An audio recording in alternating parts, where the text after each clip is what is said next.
The NASCAR Gambling Podcast on the Sports Gambling Podcast Network is brought to you by EdgeBoost. EdgeBoost enables you to double your bet with no interest. Go to sportsgamblingpodcast.com/edge to get started today. We're also brought to you by BIRDDOGS Shorts. The world's greatest shorts are hooking you up with a free Yeti-style tumbler when you order over at birddog.com/pool. That's birddogs.com/pool. Driver,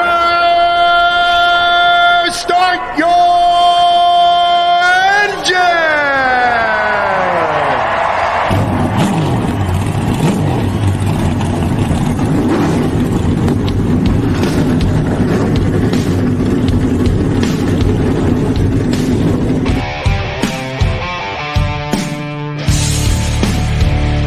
Strap in and pull those belts up tight as the Sports Gambling Podcast Network presents the NASCAR Gambling Podcast.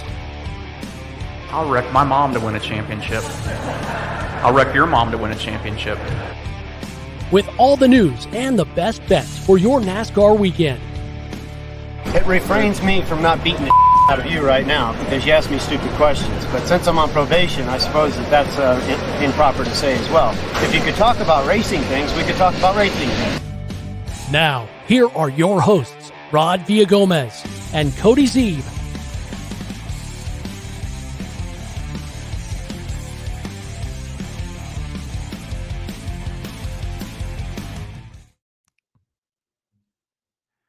Yes, indeed. It's the NASCAR Gambling Podcast here on the Sports Gambling Podcast Network. He's Cody Zeeb. And why do I have a big smile on my face? Yes, I'm Rod Villagomez. It's because I got soaked up in so much of the California sun out there at Sonoma. Had an absolute blast watching Marin Truex Jr. win the race to cash Cody's 35-1. Yes, let's go. Oh, we had a weekend, Rod. Holy shit, it's been a while since we had one like this. Xfinity was just close to perfect if Larson didn't suck at the end. And then the Cup Series, like, holy hell, what a weekend. We killed the books. Of course, now we have to take a week off. But we're not taking a week off. We're still going to be here. We got plenty of shows planned for you this week. But, man, it looked like you had such a great time. Amazing pictures, amazing videos. Appreciate you sharing that. As always, looked like a blast. And then cashing all those bets on top of it made it even sweeter. You know, it's one thing. I've never been to an oval, so that's something I have to rectify. I do have Las Vegas in the works, so hopefully that comes through. That'll be my first oval. But this is my second time watching a road race in general. Right? Obviously with Sonoma a couple of years ago. You know, there's just something about watching this road race and knowing that you can't see the whole race like right in front of you. You know, knowing that from this grandstands, you can watch as the cars kind of disappear up the hill, but you lose track of them for a little bit. Then you get to see them again. And then once they get past the carousel, then you kind of lose track of them again until they get to turn 11. And then that turn 11 area, if you're standing there in the grandstands. Now for me, this time it was my second time around. So I was like, you know what? I'm going to soak this all up. I'm going to walk all the way around. And I did, man. I hoofed it. I underneath the tunnels, went through turn 7, actually to the carousel, which is a legit carousel behind the, you know, kind of in the track area, and then walked around to the S's. Like I made my rounds and I got to keep up with the race. Thankfully, there was not a whole lot of action that I could just kind of say, okay, yep, they're in the same position they were about 10 minutes ago. And then I, kept going. But I really did take it all in this time. And I got to tell you guys, you won't know until you're there how absolutely gorgeous of just scenery around, just the track itself. Like this track is beautiful, and Sonoma in general is just gorgeous. And I'm still high off of the fumes of that. And I tell you too, it's loud too. When you're, I don't know what it's like in an oval, but in the road course, cause you're right down on the action, it is loud. Like it just thunders past you. That's awesome. Yeah, I've been to a road course. I would really like to go to one just to see the difference, obviously, from the ovals. But yeah, again, it looked like you had a blast. And yeah, it looks like a beautiful place to be, obviously, just from watching on TV. You're in wine country, of course, so always looks very nice there. Yeah, and again, I got to meet a lot of cool, obviously, drivers and people in the press box. Got to meet our man Bob Procris for actual this time. Like, I mean, I saw him the last time I was there, but I was just like, oh my God, it's Bob Procris again. And then this time I was like, hey, Bob, like it's Rod from the. Had him like, on the show. Thanks for having me on. It was a blast. And then I met Jeff Gluck. That was another cool meet too, as well. So, a lot of great connections, a lot of great people. Jeff wants to come on the show, by the way, Cody. Good. Nice little conversation with him about handicapping. And then I told him at the end of it, I was like, hey, my buddy had 35-1 on Truex Jr. He goes, it seemed pretty obvious then, didn't it? And I was like, yeah, it kind of did, didn't it? Yeah, it's crazy too how much, like, again, this is where sometimes getting those bets in early in the week, like once they got on the track, there was no way in hell he was ever getting anywhere close to that number again because he had so much speed. But obviously, we'll get into that. But Gluck is a great guy. I talked to him at Kansas as well. Would love to get him on the show. So we definitely need to arrange that for sure.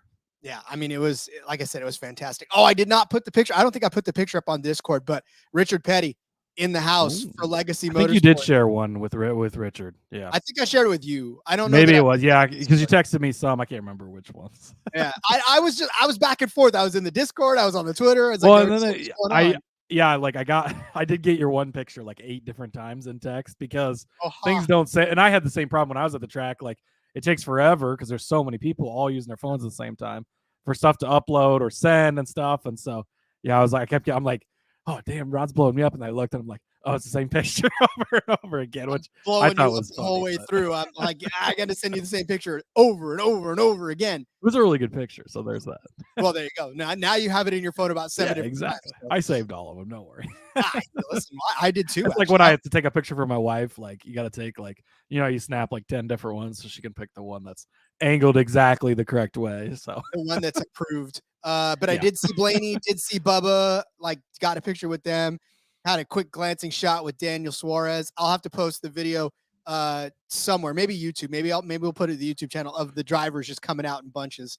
I got to see that as well, but we'll talk a little more about it and all that other good stuff as we always do, because like I said, there was a hell of a weekend to recap. Let's tell you about EdgeBoost. EdgeBoost. This episode is supported by EdgeBoost. It's the world's first bet now, pay later Visa card. Edge currently offers up to $2,500 in betting advances, which can be an extremely valuable tool. Imagine what you can do with an increased bankroll. I'm telling you right now, you can do tons of stuff. We're going to be talking futures this week. You can get down on some of those favorite futures without tying up your bankroll 4 months with EdgeBoost, or double down on a favorite bet that you like, or even use it to create an awesome middle or even hedge. Hey, just think about it. If you double down with the Truex 35-1, how happy you are on that one with your EdgeBoost. EdgeBoost is not some sleazy loan shark. They charge 0 interest. They're not even charging you for this. They want you to use it. That's what it is. You know a way that you can access more money to place on your favorite bets without paying any interest? You don't. Do you do now? EdgeBoost can also be a part of a responsible gambling plan. She's set up daily, weekly, monthly limits across all of your betting accounts in just one place. Support SGPN and grow your bankroll by going to sportsgamblingpodcast.com/edge to sign up. That's sportsgamblingpodcast.com/edge. Must be 21 years or older to use. Problem gambling, call 1-800-GAMBLER. All right, so as we said, it was a beautiful weekend in Sonoma. So much racing going on. DoorDash 250 Xfinity guys took to the track for the first time ever in Sonoma, and it went exactly the way we called it until it didn't. Exactly like we thought. Larson would just dominate the whole race, win, easy cash, no problem. Oh, just kidding. Not what? Wow, that was interesting end to the race, I will have to say.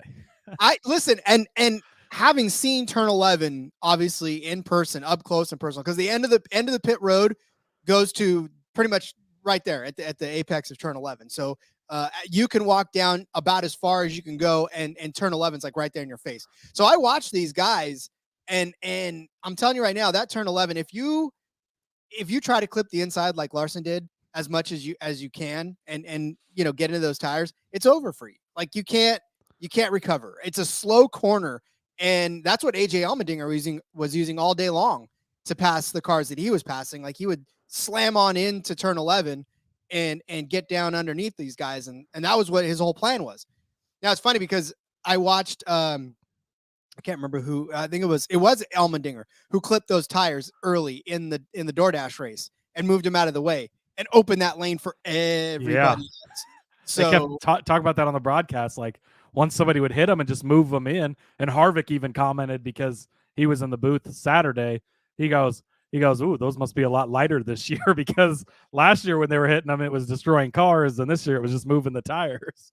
yeah, and that's what happened. And then obviously, Larson getting in there and getting 53 laps he led. Cody, 53 laps in a race that's not even that long. He should have been able to win that race, damn it. Yeah, just crazy. Again, that's the strategy paid off. Shout out to Eric Almirola. Some people had him 200-1, some great hits.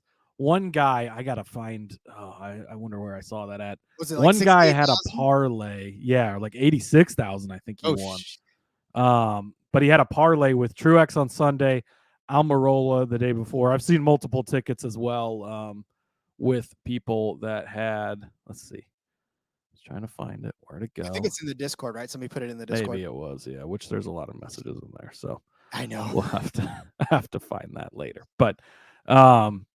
But yes, it just crazy that people hit that kind of stuff. But shout out to Eric Almirola. He gets a win, which not something we see a ton. He kind of jumps up randomly. A road course win, even more shocking. Again, we talked about how loaded this field was with Cup guys. Not a Cup guy we really talked about. Gets the RSS guys their first win. That's the Ryan Sieg racing team. We talk about Sieg all the time when it comes to the super speedways and even other places sometimes. He's so consistent. Good to see them finally get a win. The first time the number 28 won a Cup Series race. Let's see. Number 28 hadn't won a race in NASCAR's top 3 series since Ricky Rudd won in June of 2002 at Sonoma, actually. The first time in all 3 of the Cup Series, or all 3 NASCAR series, that the 28 had made it back to victory lane. So shout out to Allmendinger. Impressive by him. Again, strategy at the end, get out front, stay out front. There was no way in hell he was holding Larson off, right? It was just a matter of time.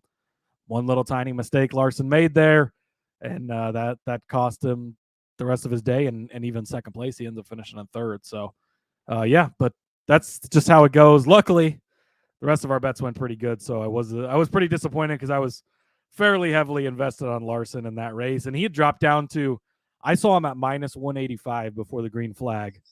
After we got him early in the week at plus 250, like it had shifted to Max Verstappen odds, and it played out during the race. Like that's what you saw.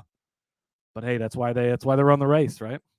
And that's the thing. I was having this conversation obviously before the race started with Jeff Gluck. We were talking about handicapping, and he asked me how difficult it was to handicap this weekend. And I told him, I was like, I mean, it got harder, obviously, with this being only the second time that we've run this next gen car out there. And then, of course, just the fact that there's no stage breaks and all the stuff we talked about when we handicapped the race in the first place.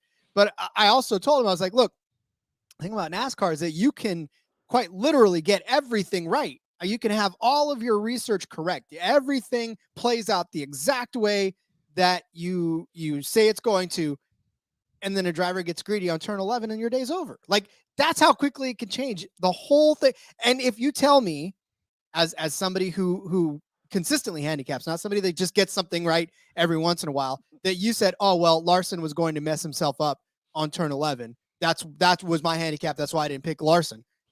I would tell you, well, then you should be wealthy living in a mansion, not on YouTube making comments, right? But I will point out, though, that is why we stress so much to take these long shots, especially we talk about this on the F1 podcast a lot, and we do it in the Cup Series.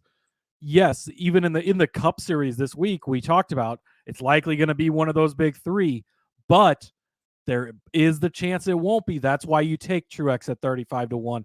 That's why you take Almirola at 200-1. Like, that's why you bet these long shots, because even though this race went exactly how you thought it was going to go, everything looked like it was just going to be Larson all day long, it still got down to the end.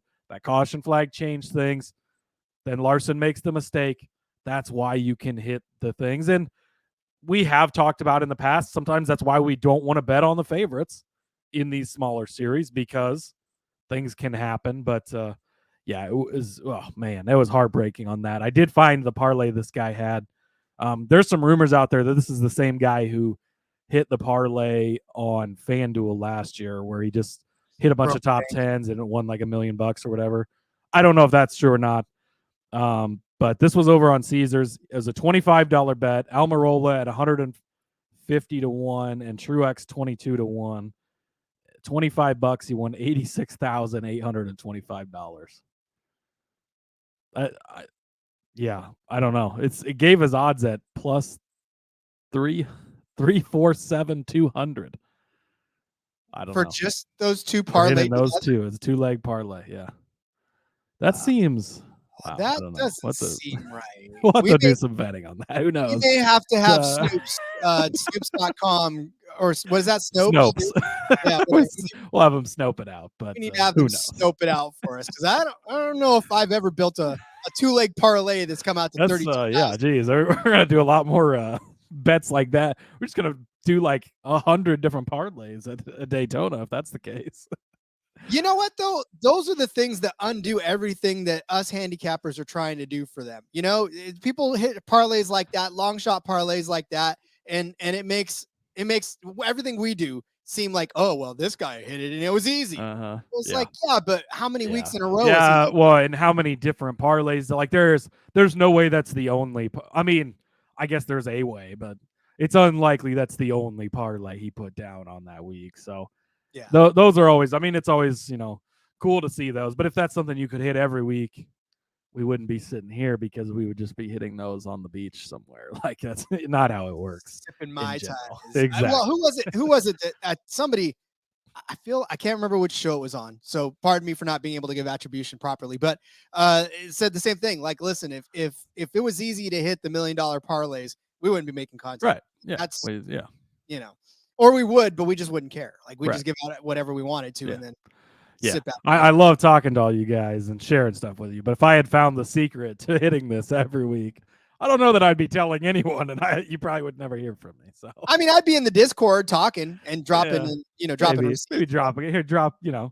I'll go place this bet this week. But you ain't getting the full load of secrets if I'm. But anyways. Well, you know what? If I was on a beach, I know what I'd be wearing. I'd be wearing my BIRDDOGS shorts. You know why? Because it's sexy. It's sexy to sip Mai Tais in BIRDDOGS shorts. Those are khaki shorts, if you did not know. And they stretch. They're designed to fit slimmer through the thigh, because, everybody's got some rocking thighs, and the leg, to give you a truly sculpted look. I was always I didn't like wearing shorts as a kid because I had hairy legs. Right now, I don't care. I'll rock whatever shorts you want. And I definitely are going to start rocking BIRDDOGS shorts, because they do the exact same thing that Lululemon does, but fit way better. They fit better than regular shorts. They're made of stiff, restricting cotton, right? Not BIRDDOGS. Nope. They are knit fabric that looks good, just like khakis, but stretches, so you get a way slimmer fit without having to sacrifice movement. Move freely about the track in your BIRDDOGS shorts. I'm telling you right now, it is definitely a game changer. Plus, better than that, they use anti-stink sweat wicking fabric that keeps you cool and dry all day long. No, ain't nobody like themselves some sticky, sweaty, nasty shorts. No, sir. BIRDDOGS does not get you that at all. How to get in on these great BIRDDOGS? Look, you've already got your Shady Rays. Pair them up with a good old-fashioned pair of BIRDDOGS khakis. Go to birdddogs.com/pool. Enter promo code POOL for a free Yeti-style tumbler with your order. That's birddogs.com/pool for a free Yeti-style tumbler. And, of course, those amazing BIRDDOGS khaki shorts. You don't want to take your BIRDDOGS off. We promise you.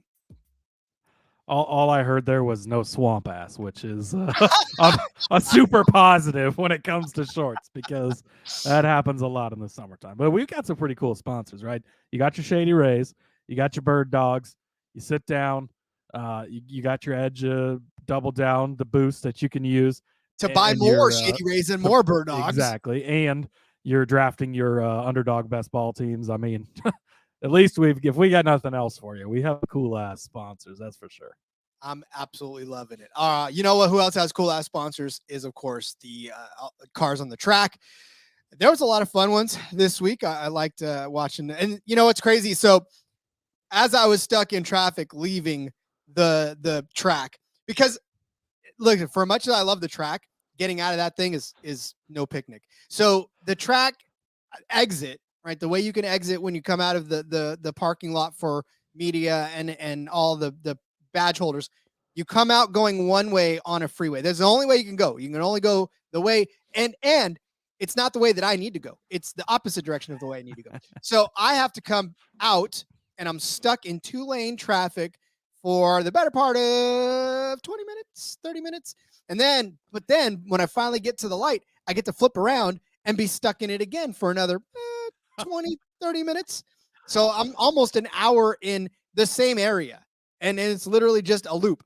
But part of the cool thing I got was, as I was stuck on the top of the hill, at the bottom of the hill, all the haulers were coming out. Oh, so nice. I got to watch most of the haulers just start, driving their way out. The hauler parade. The hauler parade. It was pretty cool. I was like, man, this is I will say that's one thing. Kansas Speedway, when they built that track, they literally put it right next to 2 different interstates. So there's one interstate's going one direction and one's going the other direction, and it funnels out so nicely. 2 different directions. Like, they do a great job there. When I went and saw the Kyle Larson High Limit Series the other night, it took me almost 2 hours to get out of the local dirt track parking lot, which I get it. I mean, there was a fuck ton of people there, but yes, it was a long time sitting in the parking lot. So I feel your pain. Well, and it's what's incredible too is that as you're driving to the track, it's nestled in this set of hills, and honestly, you don't know that there's a raceway there. Like when you're driving to the on that freeway to, not even a freeway, it's a highway. It gets to the 2 lanes. Is it 2 or 1? I think it's 1 at that point. But as you're driving up, it's just nestled in this hilltop. I've got pictures. I'll definitely have to send it to you. But you don't know there's a raceway there. You don't know that NASCAR has one of its biggest and oldest races in the circuit in that hillside. So it's just pretty neat. Again, sorry to gush, but I just love that. No, that's what we're here. That's what everybody's listening for. Everybody was excited for to hear your tales. Yeah, no, and what's crazy too is that as you're walking through the garage area, I got to see all the people giving tours, and then there's Joey standing by his trailer. There's Austin Dillon doing a press conference right there, and so you're just walking by, and all these guys are walking by you, like Kyle Larson and his wife. They were there at the bottom of the stairs of the media. That's where I got the picture that I put up on. But they're just standing there. And it's funny because everybody on the other side of the fence is like, Kyle. And I'm just kind of standing next to him. I'm like, oh yeah, there's Kyle. Yeah, it's crazy. I feel like you don't get that in like football and stuff like that. Like, it's straight to the locker room, straight out to their cars. Like, they're not just hanging out. And these guys in the Cup Series, like, they're just hanging out. And there's the fan walks there where people can see them all. And then there's a lot of fans allowed in the garage area and stuff as well. And just walking through there like regular old people. A lot of fans. I mean, I went in 2020 and it was not that busy, and it was. Oh yeah, I bet. Like I thought, oh my god, where'd all these people come from? This wasn't the same as last time. That's crazy. So, yeah, awesome. All right, let's get to recapping some bets. I know they're here to listen to my Sonoma stories, but we actually had a hell of a weekend that we can't wait to recap with you. So the Xfinity Series, like we said, took place. It was not the Kyle Larson win, Kyle Larson domination, but good on Eric Almirola. But like Cody said, we actually hit some good old-fashioned bets in this one. So, Cody, I know you're ready to get started for your edge down. This was your edge boost. This is my edge boost double down. Austin Hill over Ross Chastain, -120. Easy peasy. Austin Hill, a horrible 8th place finish. That's the worst finish he's had in like 4 months. And again, Chastain, actually, I was a little impressed with Chastain in practice and in qualifying. He showed a little bit of speed, started 15th, but an 18th place finish, really about where you expect him to be in that type of equipment. So kind of worked out where it usually does for him. He got a little Ross Chastain in that race as well. I can't remember who it was, but he dumped somebody. Yes, it was Nemechek. Got into him at some point. So Chastain doing Chastain things, but another week of not hearing from him in the Cup Series. To no surprise, but yes, easily hit that one. Austin Hill over Ross Chastain. So loved that play to start.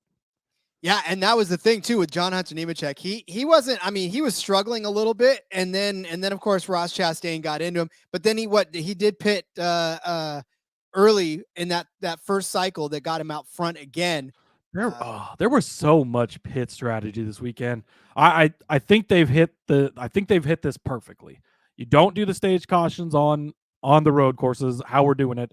I like it because it introduces so much strategy, and we saw that play out on Saturday. We saw it play out on Sunday too, where it just shook everything up based on the strategy guys took, based on when cautions randomly fall. I don't think we're ready to implement that back in oval racing yet because it'll keep things more bunched up. But I loved the strategy angle and how everything played out in both these races this weekend. Well, and listen, there was 2 cautions in both races. Like there was hardly any cautions, and we said there weren't going to be very many. Boy, did we were right on that one. Yes, we did get that right. This one, this track just doesn't. It's not like the Codas. It's not like the Indy road courses where once you get a caution late, you get 47 more cautions. Like this type of track really tends to spread out, and the cautions really weren't even crazy. Like in the Cup Series, one of them was for a loose tire on pit road, not even anything on the racetrack, just a safety issue on pit road. And then I think Denny Hamlin was the other one where he got spun out, and then we almost had the Tyler Reddick where he had the flat tire right in front of pit road. And then he just whipped it around and went in backwards, which smart move by him. And I was so glad that happened because I did not want to see another caution flag at that point with Truex kind of running away with it. No, sir. All right. So for my first bet, I hit this one as well. And it was Austin Hill over John Hunter Nemechek. Obviously, Austin Hill just said it was a bad 8th place finish for him. But John Hunter Nemechek finished in 16th. Got Ross Chastained. And really, that's kind of what it was. That the pit cycle it got him out front again. But yeah, just not the kind of day that John Hunter Nemechek wanted out of that car and wanted out of Sonoma. So unfortunately, he's going to have to go into this off week kind of licking his wounds. But again, Austin Hill, we called it. We thought that he would do better than a lot of people. Granted, he did, and it was just really the Cup folks and a surprise by Kligerman there and Allgaier and Hill were kind of fighting. You know what's hilarious? All those 4th place finishes in a row. You take out the 4 Cup guys who finished 1st through 4th, and Austin Hill finished 4th again. Like he finished 4th of the Xfinity regulars yet again. It's just his consistency is insane. Well, that's why he's up there in the point standings. Exactly. Yeah, exactly. And John Hunter, he just did kind of have an off day a little bit. But yeah, again, this was a great call by you. I hit my next one as well. I had Cole Custer over Sheldon Creed, dipping my toes back into betting on Custer once again. Again, a not very good starting spot, 26th this week. He started dead last week, come all the way through the field. A nice 6th place solid finish for him. And for Creed, started 3rd up there again, showed some speed, but ends up 11th on the day. And so Custer does cash this head-to-head. Yeah, Creed was getting passed early, unfortunately, and it didn't seem like he had the kind of car that he had last week in Portland this week. So, and we talked about it too. These are 2 completely different tracks, right? I mean, you cannot with Sonoma, the uphills, the amount of turns that they've got to go through as far as, they're not under braking turns. A lot of them are pretty big sweeping turns. You only got really one big shot to pass unless you get up the hill in a hurry and getting four wide there at the top of the hill. But yeah, it's definitely was tough for Creed on the day. My next bet was Sammy Smith over Parker Kligerman. Well, we just talked about it. Parker Kligerman had a hell of a drive. He went from 12th to 5th. So got to hand it to him. He stuck with it. He looked pretty good too. Best finishing of the Xfinity regulars. So yeah, shout out to him. Definitely. And for Sammy Smith, just not a good day for him overall. Ends up in 9th. I say that not good day, but still. He didn't look like he was going to be competing for a top 5 spot. Didn't bring what we thought we were going to see from him yet again. This was the only leg of my 4-leg parlay I gave out on Friday's show that did not cash. Plus 872 hit all 3 head-to-heads in the Cup Series side of things. And Sammy Smith had to fuck me over. Now I'll go back to betting on Parker Kligerman, and I'm sure his equipment will suck once again. But it is. I love Parker Kligerman. Glad to see him get through a couple of races without issues. Hopefully that continues going forward. I had Justin Allgaier over Daniel Suarez.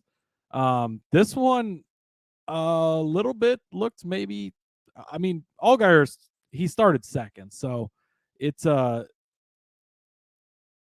guess you could say Allgaier was going to have a pretty good weekend, but there were times where Suarez looked like a little bit of a threat early on, but then he ended up, gosh, where did he end up?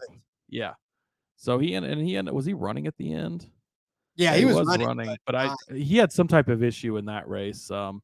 And yeah, so I don't know what happened there, but this was a pretty easy one. Again, I'm not going to say we were completely right on calling out some of these Cup Series regulars that maybe weren't in as good of rides, because obviously, look at what Almirola did, right? But as far as Chastain, as far as Suarez, that was kind of our thoughts on fading them with these Xfinity regulars. Is I think that the books just see these matchups where it's like these Xfinity guys are going to hit, but the general public's going to look and be like, well, this is a Cup Series guy against who's this Austin Hill? You know, if they don't pay attention to Xfinity as much. And so I think they take a lot of action on the other side of those, and the book wins. Again, that's why we dive deeper into it. And again, this was another one where this was very obvious side of it. And you got it at only minus 110. And so I think that was a great call out there. And Allgaier, again, another nice solid day for him. 7th place, third of the Xfinity regulars, and easily cashed this one over Suarez. Indeed. All right, my next bet pitted against Riley Herbst. The number, I'm just doing this now for Ty Tiger. He loves the beep. Like, I think he probably spit out some coffee as I hit that beep. I'm literally, guys, that'll probably be the last time I ever do it. I had to do it one more time for him. I don't know if I hope it's not the last time. I like it. It's like a full-time bit now. I don't know if it's on my tweet when I sent out all the stuff we hit on Saturday evening. I made sure when I typed this one that bleep over Herbst cashed at minus 110. That's hilarious. Although that is what extemporaneous speaking will do for you. It will give you moments like that where you're Are you not abusing the English language again, Rod?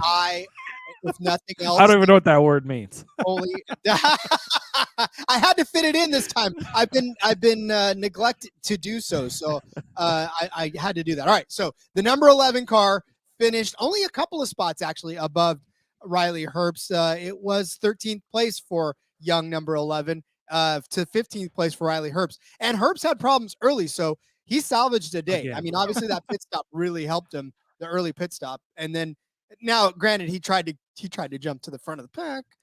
When they were like, what? NASCAR was like, wait a second. And they go to commercial and they come back and he's like 4 spots back farther. It's like, what the hell just happened? They're like, you'll notice that Riley Herbst is no longer in the lead. Here is why.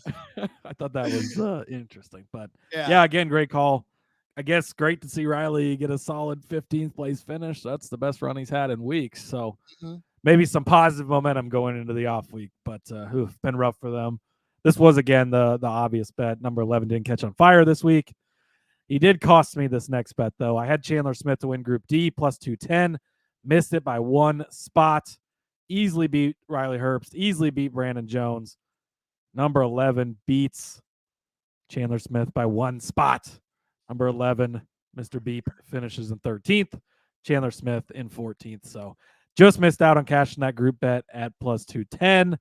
You also just missed out on another bet, Rod. This one's heartbreaking. You take out Almirola, this one hits. Like, it was Ty Gibbs as that's what's so crazy. Is like we said, these 3 guys are going to be the top 3 likely at the end of the day, and they were all day long until they weren't, Rod. Hey, listen, and again, like we said, we've got to give all props to that 28 team and their strategy calls, because that ultimately is what did it. It would have been these 3. It would have been Ty Gibbs as a top 3 car at the end of the day if Almirola and his team did not do what they needed to do to get him the track position, which we know at this track, everybody said it.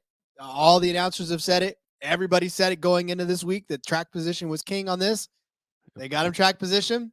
Look what they got him. They'll win. And cost Ty Gibbs, who finished way off of this. I don't know how can I even handicap Ty Gibbs as a top 3 car? Oh, wait. Yeah, all the way back in 4th place. But doesn't matter if he finished 4th or 35th, because it doesn't cash, unfortunately. But I had given out Mayer and Barry as top 3s, plus at 10-1 and 13-1. Talked about them being long shots, but just hoped that maybe they would hang around. Mayer 10th he started 6th, but really wasn't a factor much of the day. Barry had consistent problems throughout the day. He was like 4 laps down at one point. He finished 30-30s, the last of the cars that were not out of the race. So just a real rough day for Barry. I would place these bets again, though, because I think at the price they were at, you were getting value.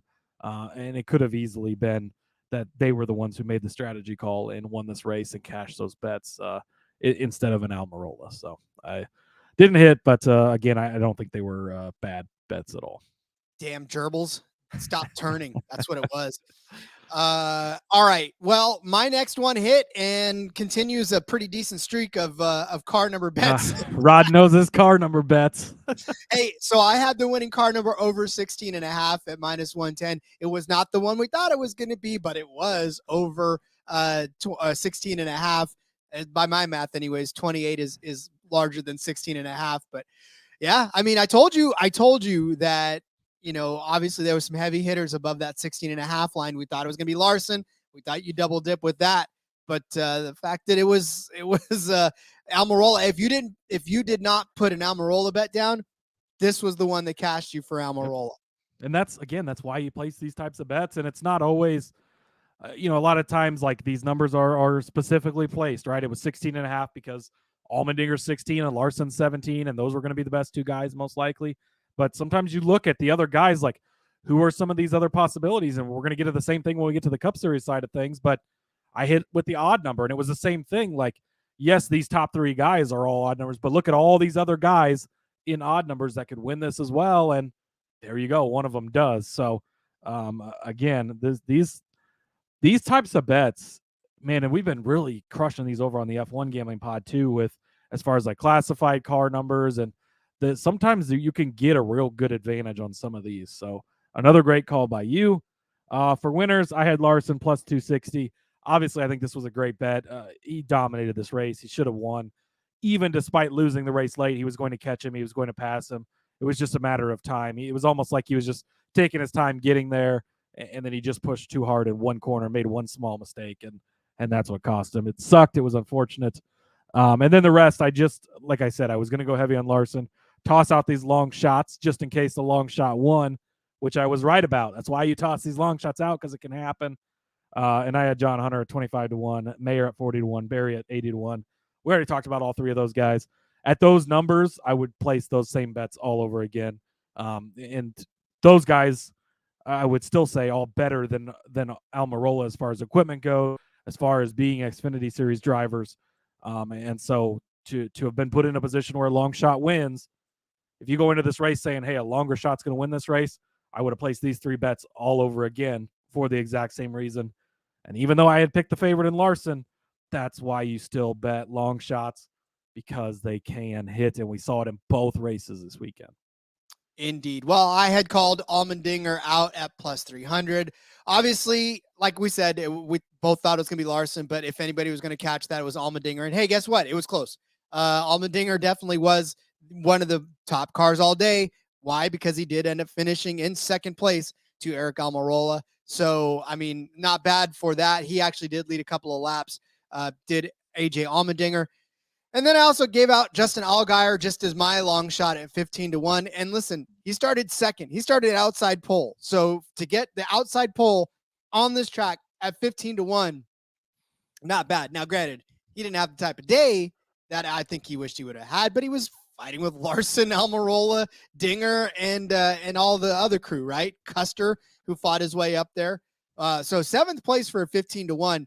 If I've learned nothing from Cody, that it's okay to lose some of these long shots because of the fact that a 15-1. Because you know why? Because the 35-1 is going to win the next day and make it pay off for you, Rod. That's why. That's why. That's why you place these bets, because yes, most of the time they don't hit. But when they do, it's a party.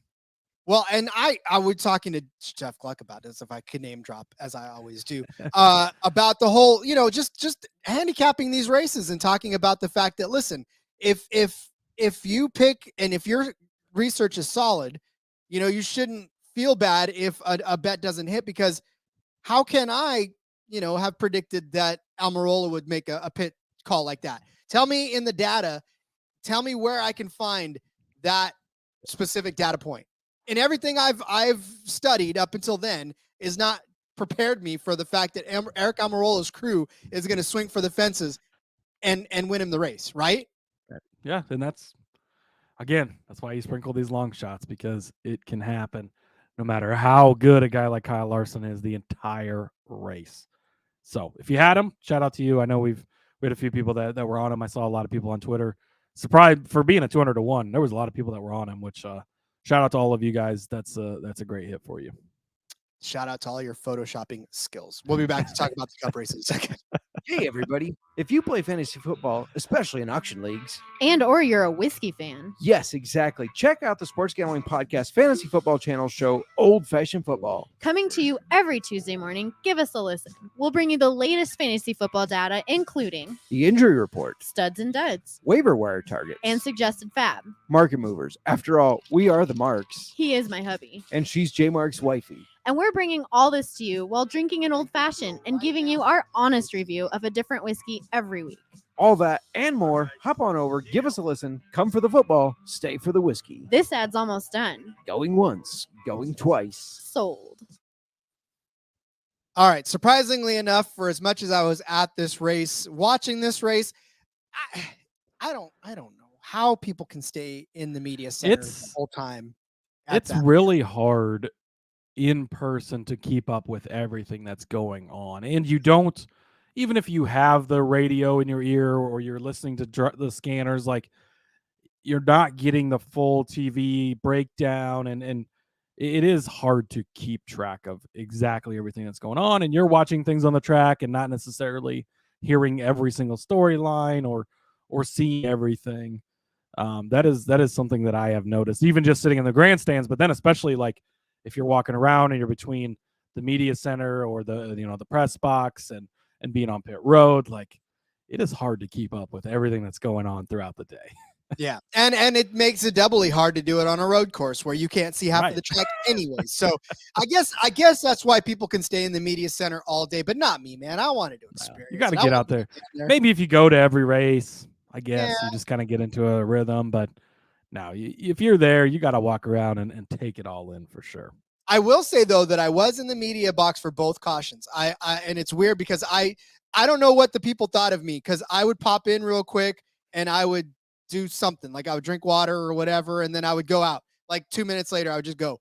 Like I was always, whatever. And then so I was there when the 38 got the loose wheel in the pit, and I was like, oh, pit. I was, because I'm standing there looking over the 38's pit, and that's where the media. So I was, as you look out, it's that first row of pits. The second one is behind it, but the first one's in front of it. So I saw the 38, and then Denny spinning on the front stretch. I was like, Denny spin on the front stretch. And so all of us in the pit box were like, oh my God, what happened? So that was kind of cool. But other than that, yeah, I wasn't in the pit box press box very much. I was, roaming around behind the pit stalls and watching these guys. And yeah, it's so crazy. I love everything about that.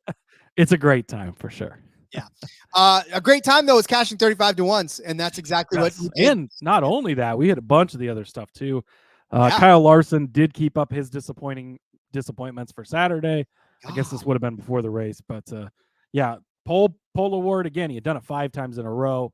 You expect him to be fast. He just came out and laid down a couple stinkers, and that was it. He didn't even make the final 10. He didn't even get to sweat it out. It was plus 450. It shot down to like plus 100 before qualifying, plus 150. So it was like, got in on this early, got a good price. Didn't fucking matter because he sucks. Denny Hamlin, who knows what his qualifying odds to win were, but if anybody bet on him, I'd be shocked, because what would make you think that he's going to qualify unless Tyler Reddick was in his car? Like, no idea, but that was shocking to see. And then for as long as he held the lead going into I thought for sure by the second corner, Reddick would be around him if they hadn't already arranged for like Reddick to just take the lead right away and run off with it. Like, that was all shocking. But Toyota's back on road courses. We talked about that going into this race. Things are different this year, how we're throwing out last year. I think that was a good call, because Toyota's looked arguably like the best manufacturer for Saturday and Sunday's Cup events between qualifying and the race. But so on the pole, plus 450, did not hit. This was an unfortunate one. Yeah, well, and honestly, Hamlin, I'm sure he didn't even know where that lap came from. He was probably like, what the hell did I just do? I mean, he was excited about it, but like I said, I don't think he knew. I thought it was hilarious too. Just a quick aside while we're talking about what these guys thought. They were talking to Eric Almirola. I think it was during Cup Series qualifying, and he'd had a really good qualifying lap in Xfinity, or he ran good in practice or something. And they're like, "Well, how does it, being out there in this Xfinity car, how does it make you feel?" And he goes, "Well, looking at the scoreboard, looks like it doesn't make a difference." Like, just totally dogging on himself for sucking in the Cup car because he was like in the 20th, like 25th or something. It was hilarious. I thought that was pretty funny. He was just like throwing shots at himself right there on the broad. I was like, damn. Hey, you got to laugh at yourself sometimes, That's right. too. That's what we say. All right. So I had the winner of stage 2 to win the race. It didn't happen. I mean, Denny won stage 1.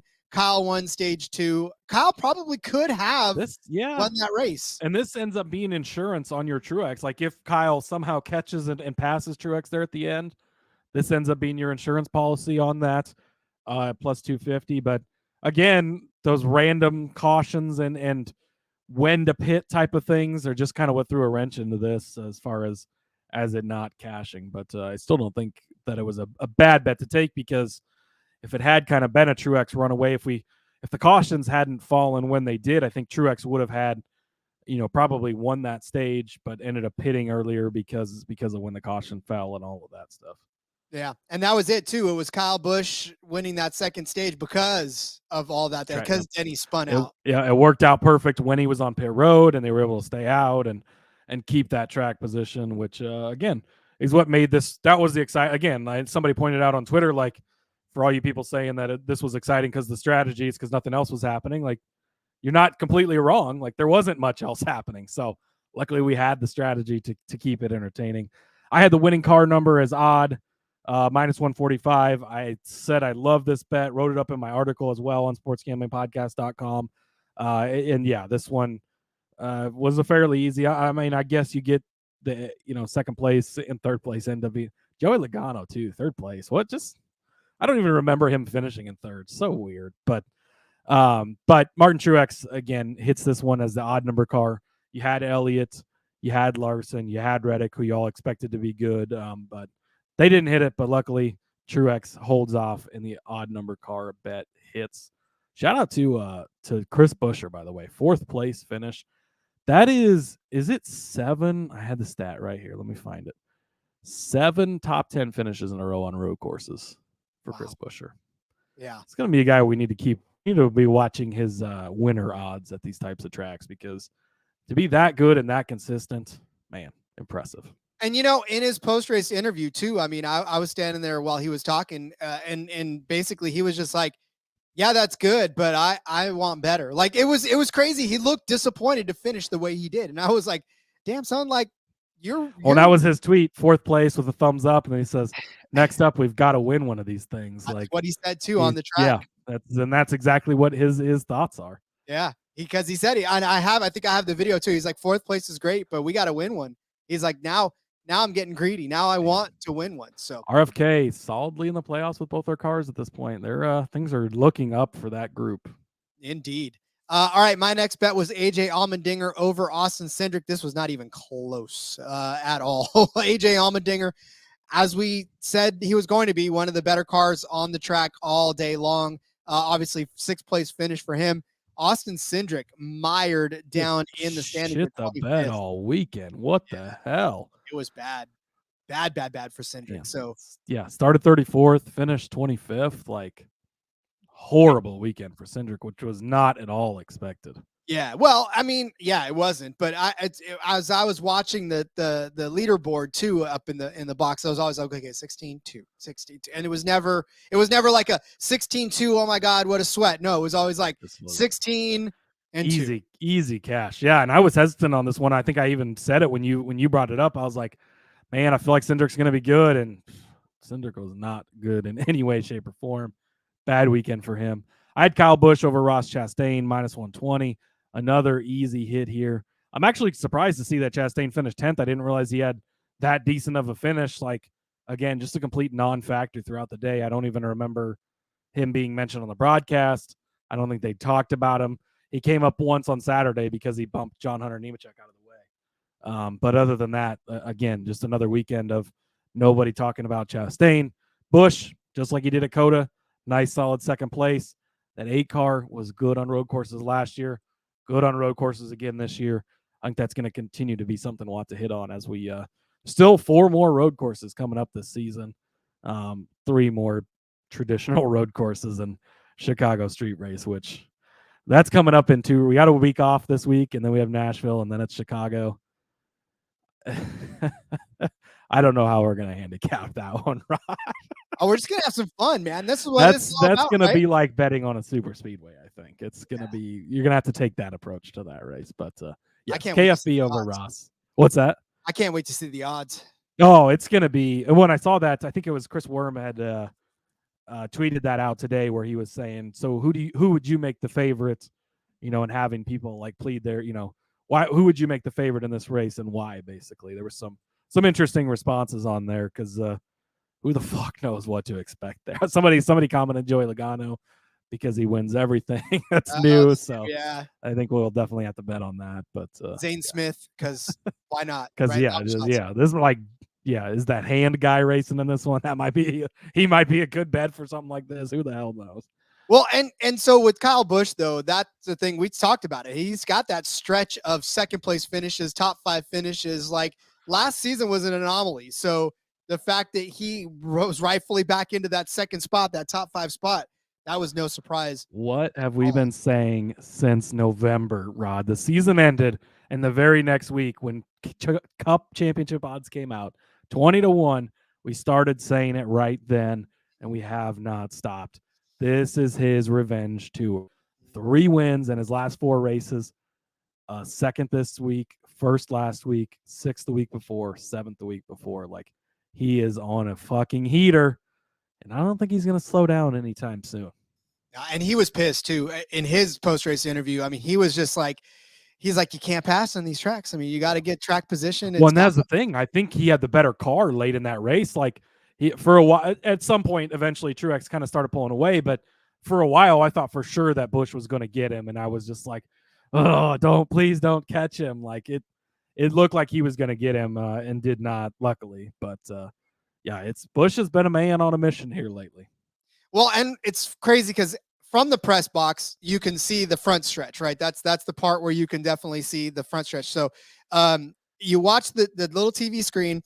And then you see them coming around 11, and then I know that it's 2 seconds, and I look, and then they're coming straight forward. So I see Truex, and then you see Truex, and then you're like, and then all of a sudden there's Busch. So like you knew there was a big lead. Now when you started to see Truex catching Hamlin, that was like Hamlin and then Truex. Like you can tell it was getting close. So right. This at the end of it wasn't even close. It was like Truex. It may have seemed closer on TV, but on the track, I was like, there's no way. You got it.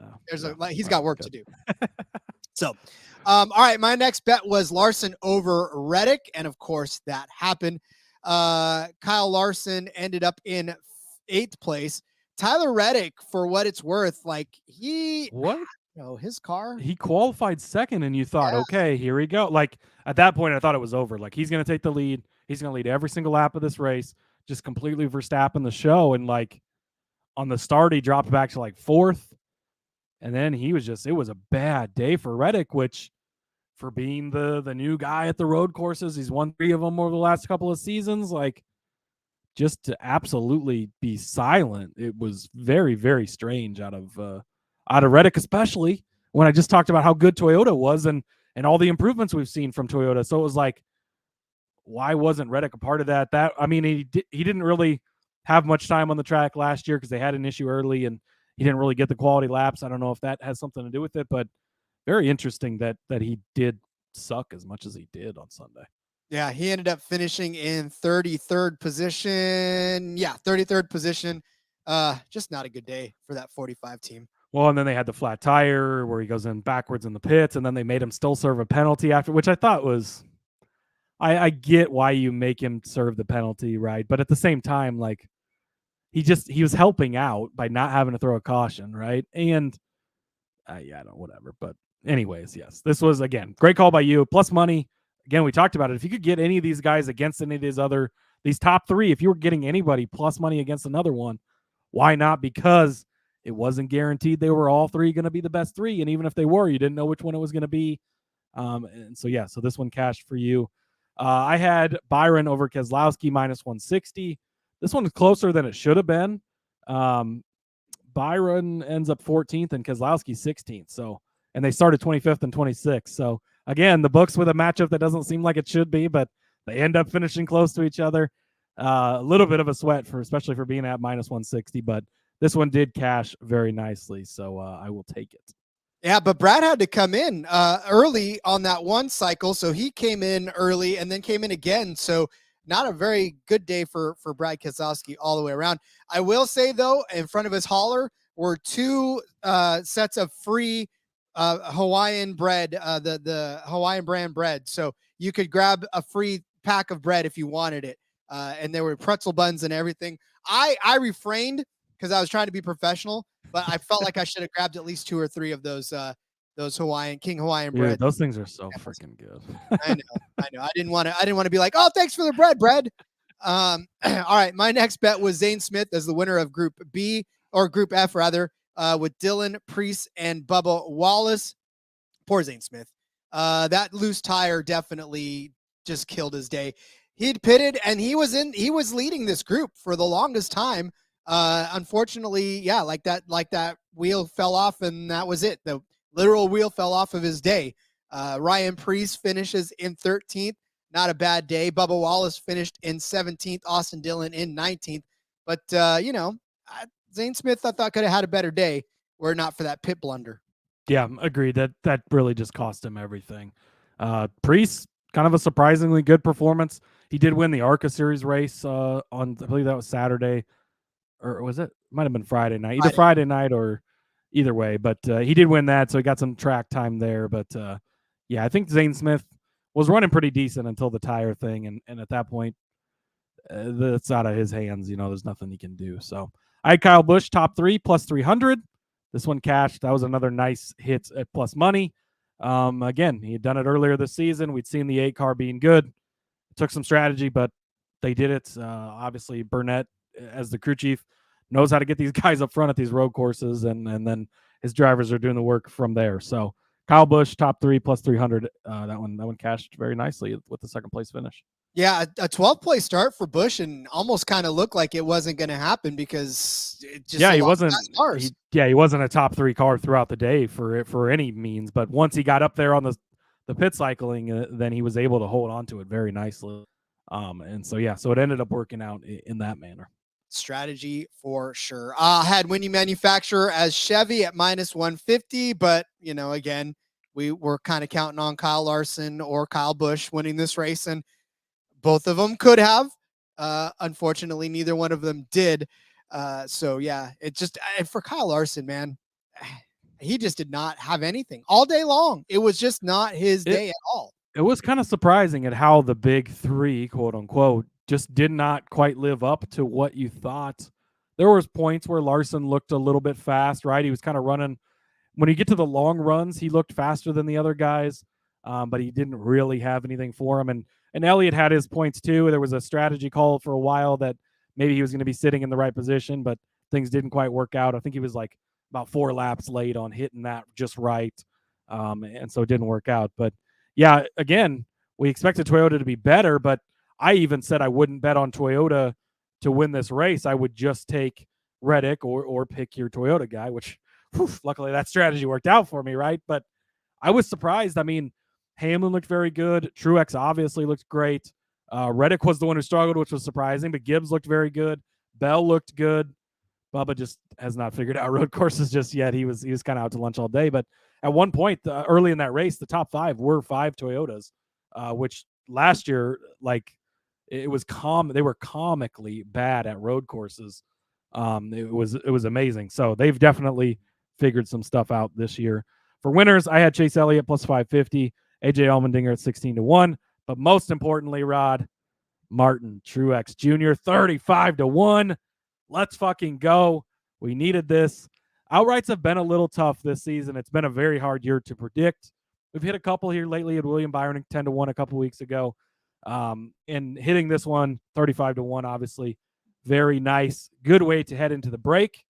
Take a week off from weekly betting on NASCAR. Yes, that felt very good. I mentioned it in the Discord on Saturday in practice. He looked like he had a lot of speed, and I was like, wow, this looks great. I love to see this for the guy that's just my long shot. And again, he'd done it 3 times before at this track. The pricing just did not match up to where it should have been for a guy like that.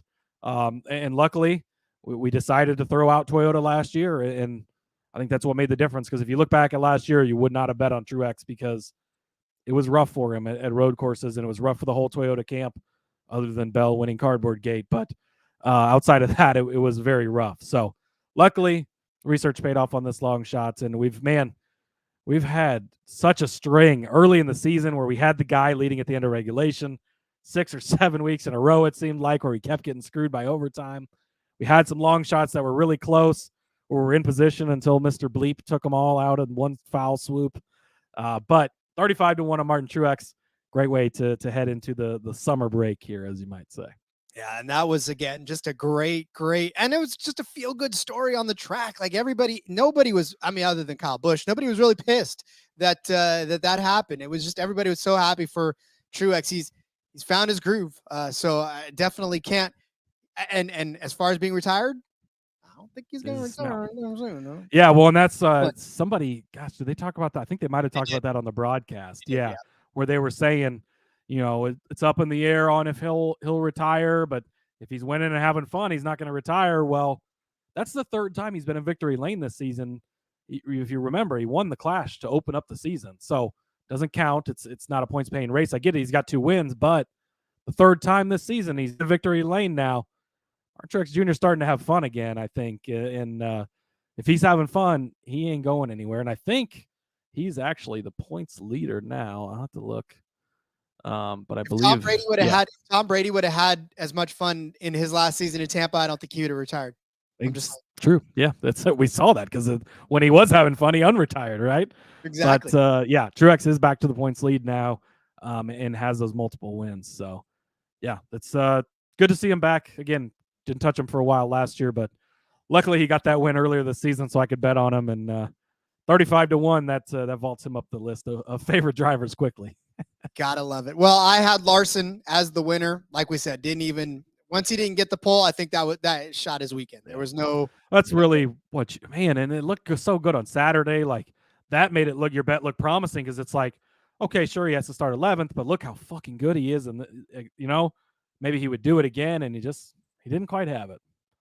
No, it wasn't there for him. And I don't know, not that I saw it beforehand, but he didn't look like, I don't know. He just didn't look like his normal self.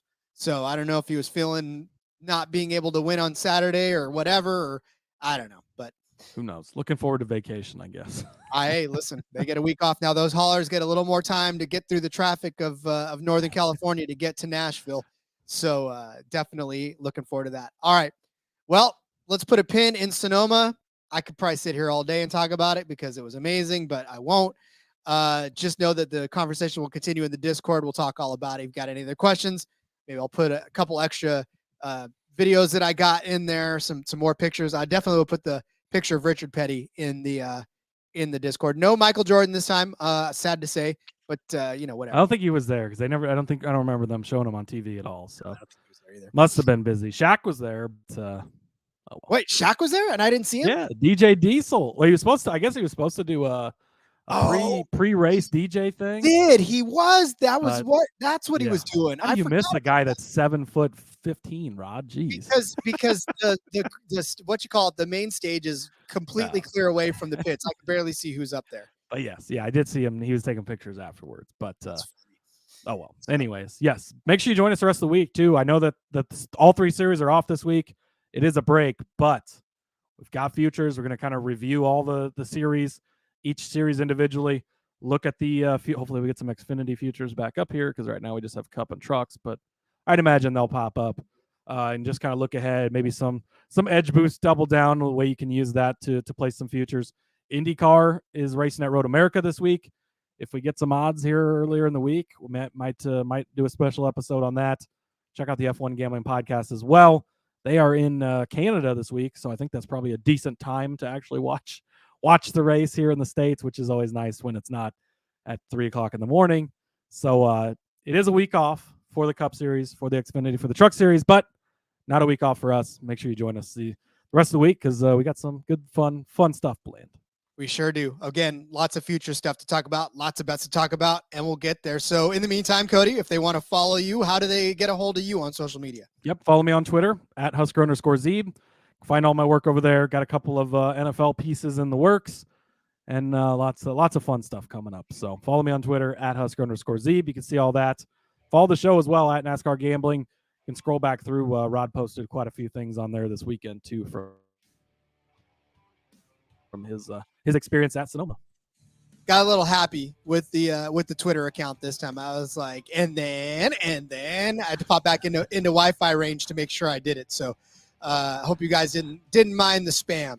Follow me on Twitter at RJ Villagomez. Link in the bio, everything I got going on, whether it's here, whether it's in between media. I'll be on the back road. We're gonna do a special episode. It's a week off for the like Cody said, it's a week off, but in between media is going to keep going with the back road this week as well. So I'll jump on there for a special episode to recap Sonoma as well. But in the meantime, like I said, follow me on Twitter at RJ Villagomez. We'll be back tomorrow with more of the future stuff and futures talk. So until then, let's go racing and let it ride.